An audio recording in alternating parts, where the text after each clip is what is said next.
Sir, ಈ ನೀವು ಈಗಾಗಲೇ ಹೇಳಿದ ಹಾಗೆ ಪಂಚಾಯತ್ ಅಭಿವೃದ್ಧಿ ಅಧಿಕಾರಿಯಾಗಿ ಕೆಲಸ ಮಾಡ್ತಿರ್ತೀರಾ. ಯು-ಪಿ-ಎಸ್-ಸಿ ಓದ್ತಾನೆ ಪಿ-ಡಿ-ಒ ಆಗಿ ಕೆಲಸ ಮಾಡ್ತಿರ್ತೀರಾ. ಭಾಳ ಒಳ್ಳೆ ಕೆಲಸ ಮಾಡ್ತಿರ್ತೀರಾ ಹಳ್ಳಿ ಭಾಗದಲ್ಲಿ. ಸಿ-ಎಫ್-ಎಲ್ ಬಲ್ಬ್‌ಗಳ ಅಳವಡಿಕೆ ಆಗಿರ್ಬೋದು, ಶೌಚಾಲಯಗಳ ನಿರ್ಮಾಣಕ್ಕೆ ಒಂದು ಜಾಗೃತಿ ಮೂಡಿಸೋದಾಗಿರ್ಬೋದು, ರಸ್ತೆ ಪಕ್ಕ ಒಂದು ಏನೋ ಒಂದು ಕ್ಲೀನ್ಲಿನೆಸ್ ಕೆಲಸ ಆಗಿರ್ಬೋದು, ಬ್ಯಾಂಕ್ ಅಕೌಂಟ್‌ಗಳನ್ನು ಓಪನ್ ಮಾಡಿಸೋದಾಗಿರ್ಬೋದು, ಬಹಳ ಅದ್ಭುತವಾಗಿ ಕೆಲಸ ಮಾಡ್ತಿರ್ತೀರಾ. ಆ ಇಡೀ ಹಳ್ಳಿಗಳಿಗೆ ಒಂದು ರೀತಿಯ ಡಿ-ಸಿ ಆಗಿ ಕೆಲಸ ಮಾಡ್ತಿರ್ತೀರಾ. ಸರ್, ಸಡನ್ ಆಗಿ ಒಂದು ದಿನ ನೀವು ಪಿ-ಡಿ-ಒ ಹುದ್ದೆಗೆ ರಾಜೀನಾಮೆ ಕೊಡ್ತೀರಾ? ಯಾವೊಂದು ಪಾಯಿಂಟ್, ಯಾವೊಂದು ವ್ಯಕ್ತಿ ಅಥವಾ ಯಾವೊಂದು ಸಂದರ್ಭ ನಿಮ್ಮನ್ನ ರಾಜೀನಾಮೆ ಕೊಡ್ಲಿಕ್ಕೆ ಟ್ರಿಗರ್ ಮಾಡ್ತು? ನಾನು ಪಂಚಾಯತ್ ಅಭಿವೃದ್ಧಿ ಅಧಿಕಾರಿ ಫಸ್ಟ್ ಟೈಮ್ ನೋಟಿಫಿಕೇಶನ್ ಬಂದಾಗ ನಮಗೆಲ್ಲ ಭಾಳ ಸಂತೋಷ ಆಗಿತ್ತು. ಕರ್ನಾಟಕದಲ್ಲಿ ಈ ರೀತಿ ಪಂಚಾಯತ್ ರಾಜ್ ವ್ಯವಸ್ಥೆ ಗಟ್ಟಿಗೊಳಿಸೋದಕ್ಕೆ ಸರ್ಕಾರ ಈ ರೀತಿ ಶೋಭಾ ಕರಂದ್ಲಾಜೆ ಆರ್-ಡಿ-ಪಿ-ಆರ್ ಮಿನಿಸ್ಟರ್ ಇದ್ದ ಆ ಟೈಮಲ್ಲಿ ಬಿ-ಜೆ-ಪಿ ಗೌರ್ಮೆಂಟ್ ಇತ್ತು. ಅವರಿಗೆ ಒಂದು ನಿರ್ಧಾರ ತಗೊಂಡಾಗ ನಾವು ಸುಮಾರು ಸಿಕ್ಕಾಪಟ್ಟೆ ಟ್ಯಾಲೆಂಟೆಡ್, ಎಜುಕೇಟೆಡ್ ಯಾರೋ ನಾನು ಮೈಸೂರು ಆಯ್ಕೆ ಮಾಡ್ಕೊಂಡಿದ್ದೆ. ಫಾರಿನ್ನಿಂದ ಡಿಗ್ರಿ ತೊಗೊಂಡು ಬಂದಿರೋರು, ಆರ್-ವಿ ಕಾಲೇಜಲ್ಲಿ ಬಿ-ಎ ಮಾಡಿರೋರು, ದೊಡ್ಡ ದೊಡ್ಡ ಕಂಪ್ನಿಗಳಲ್ಲಿ ಕೆಲಸ ಮಾಡೋಂಥವ್ರು ಪ್ರೈವೇಟಲ್ಲಿ, ಒರಾಕಲಲ್ಲಿ, ಮ ವಿಪ್ರೋ, ಟಿ-ಸಿ-ಎಸ್ಸು ಅಂಥ ಕಡೆ ಕೆಲಸ ಮಾಡೋರೆಲ್ಲ ಬಿಟ್ಟು ಇದಕ್ಕೆ ಬಂದಿದ್ದರು. ಏನು ಉದ್ದೇಶ?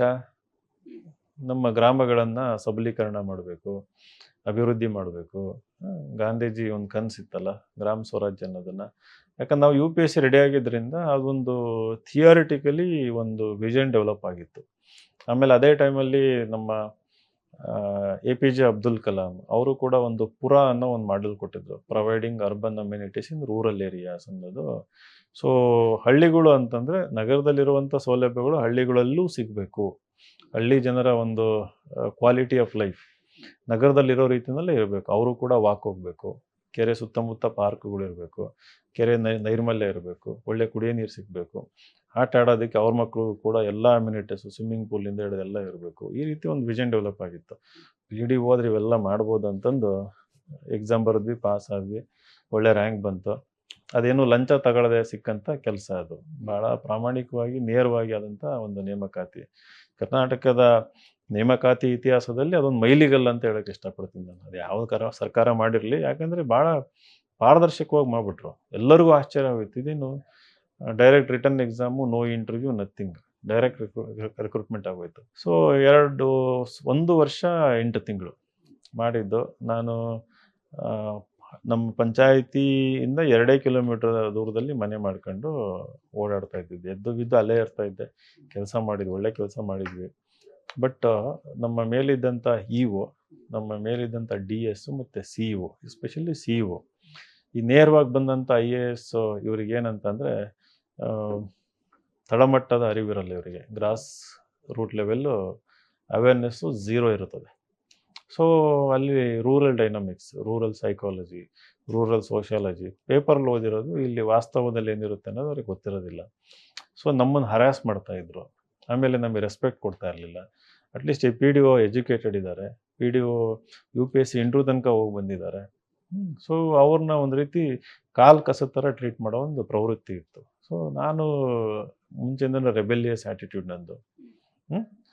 ಎಲ್ಲಿ ಸ್ವಾಭಿಮಾನ ಇರ್ತದೆ, ಎಲ್ಲಿ ಆತ್ಮಗೌರವ ಇರುತ್ತೆ, ಅಲ್ಲಿ ಇರೋದಕ್ಕೆ ಇಷ್ಟಪಡೋವಂಥದ್ದು. ಸೊ ಹಾಗಾಗಿ ಒಂದಿನ ಹೋಗಿ ರಾಜೀನಾಮೆ ತಗೊಂಡು ಬಿಸಾಕಿ ಬಂದೆ. ಬಟ್ ಎಲ್ಲ ಕರೆದು ಅವಮಾನ ಅವೆಲ್ಲ ಎಲ್ಲರಿಗೂ ಆಗ್ತಾಯಿತ್ತು, ನನಗೊಬ್ಬನಿಗೆ ಅಂತಂದಲ್ಲ, ಎಲ್ಲ ಪಿ-ಡಿ-ಒಗಳಿಗೂ ಇದೇ ಥರ ಮಾಡ್ತಾಯಿದ್ರು. ಪಾಪ ಎಷ್ಟೊಂದು ಜನ 1.5 ವರ್ಷದಲ್ಲಿ ಬಿ-ಪಿ ಶುಗರು ಬರ್ಸ್ಕೊಂಡ್ಬಿಟ್ರು, ರೈಟ್. ಸೊ ಈ ವ್ಯವಸ್ಥೆ ಎಲ್ಲ ನೋಡಿದಾಗ ಇನ್ನೂ ಮೋಟಿವೇಶನ್ ಜಾಸ್ತಿ ಆಯಿತು ನನಗೆ. ಇಲ್ಲ, ಇನ್ನೂ ದೊಡ್ಡ ಮಟ್ಟಕ್ಕೆ ಏನಾರು ಮಾಡಬೇಕು. ಸೊ ಅದು ಪಿ-ಡಿ-ಒ ಅನ್ನೋದು ಒಂದು ನನ್ನ ಜೀವನದ ಭಾಳ ಬಹುಮುಖ್ಯ ಘಟ್ಟ. ಆಮೇಲೆ ನಾನೇನು ಮಾಡ್ತಾಯಿದ್ದೆ, ವರ್ಕ್ ಮಾಡಬೇಕಾದ್ರೆ ನಾನು ಒಂಥರ ಅಕಾಡೆಮಿಕ್ ಔಟ್ಲುಕ್ ಇರ್ತಿದ್ದೆ. ನಾನು ಸ್ಟಡಿ ಮಾಡ್ತಾಯಿದ್ದೆ. ಸುಮ್ಮನೆ ನನ್ನ ಸಂಬಳದ ತಲೆನೇ ಕೆಡ್ಸ್ಕೊಂತಿರ್ಲಿಲ್ಲ ನಾನು. ಮನಿ ವಾಸ್ ಆಲ್ವೇಸ್ ಸೆಕೆಂಡ್ರಿ ನನಗೆ. ಸಂಬಳಕ್ಕೋಸ್ಕರ ಕೆಲಸ ಮಾಡ್ತಿರಲಿಲ್ಲ, ಪ್ಯಾಷನ್ನು. ಮತ್ತು ಆಮೇಲೆ ಒಂದು ಕೆಲಸ ಮಾಡಬೇಕಾದ್ರೆ ಗಿವ್ 100%, ಏನಾದರೂ ಮಾಡಬೇಕು ಅಂತಂದ್ಬಿಟ್ಟು. ಸೊ ಅದರಲ್ಲಿ ಕಲ್ತದ್ದು ಸಿಕ್ಕಾಪಟ್ಟೆ ಇದೆ. ಅಂದರೆ ರೆಗ್ಯುಲರ್ ವಾರ್ಡ್ ಸಭೆ ಮಾಡ್ತಾಯಿದ್ವಿ, ಗ್ರಾಮ ಸಭೆಗಳು ಮಾಡ್ತಾಯಿದ್ವಿ. ಆಮೇಲೆ ಮನೆಗೆ ಹೋಗಿ ನಾನೇ ಚೆಕ್ ವಿತರಿಸ್ತಾ ಇದ್ದೆ. ಅಧ್ಯಕ್ಷರನ್ನ ವಿಶ್ವಾಸಕ್ಕೆ ತಗೊಂಡು, ಅವ್ರು ಯಾಕ್ರಿ ಬಂದು ಪಂಚಾಯಿತಿ ಅಲ್ದಾಡಬೇಕು, ಬರ್ರಿ ನಾವೇ ಅವ್ರ ಮನೆಗೆ ಹೋಗಿ ಕೊಟ್ಟು ಬರೋಣ. ಅವಾಗೆಲ್ಲ ಇಂದಿರಾ ಆವಾಸ್ ಯೋಜನೆ ಅಂತ ಇತ್ತು, IAY ಅಂತ. ಆಮೇಲೆ ಟೋಟಲ್ ಸ್ಯಾನಿಟೇಷನ್ ಕ್ಯಾಂಪೇನ್, TSC ಅಂತ. ಆಮೇಲೆ ಸ್ವಚ್ಛ ಭಾರತ್ ಆಯಿತು. ಸೊ ಕಟ್ಟಿದರೆ 3,000 ಇತ್ತು ಟೋಟಲ್ ಸ್ಯಾನಿಟೇಷನ್ ಕ್ಯಾಂಪೇನಿಗೆ.